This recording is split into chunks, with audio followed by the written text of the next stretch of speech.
22 સપ્ટેમ્બરથી નવા જીએસટી દર લાગુ થવા જઈ રહ્યા છે અને નવા જીએસટી પ્રમાણે દૂધ છે, દૂધની જે વસ્તુઓ છે, પનીર છે, તેમાં જીએસટી નાબૂદ કરવામાં આવ્યો છે।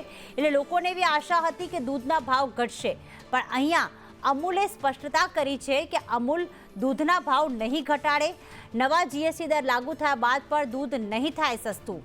અમૂલે કહ્યું કે દૂધની થેલીના ભાવમાં કોઈ ફેરફાર નહીં થાય। 22 સપ્ટેમ્બરથી જીએસટીના નવા દર અમલી બની રહ્યા છે, પણ દૂધ સસ્તું નહીં થાય। તાજા દૂધ પર જીએસટીના દરમાં ફેરફાર નહીં થાય। દૂધના પાઉચ ઉપર જીએસટી પહેલેથી શૂન્ય છે તેવું અમૂલે સ્પષ્ટતા કરી છે। માત્ર અલ્ટ્રા હીટ ટેમ્પરેચર દૂધના ભાવ જ ઘટશે।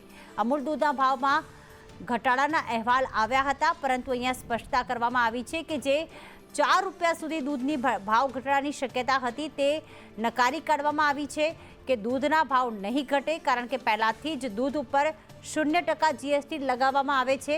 અગાઉ જ્યારે 22 સપ્ટેમ્બરથી નવા જીએસટીના દર જે લાગુ થવાના છે ત્યારે એવી શક્યતા હતી કે દૂધના ભાવ ઘટશે।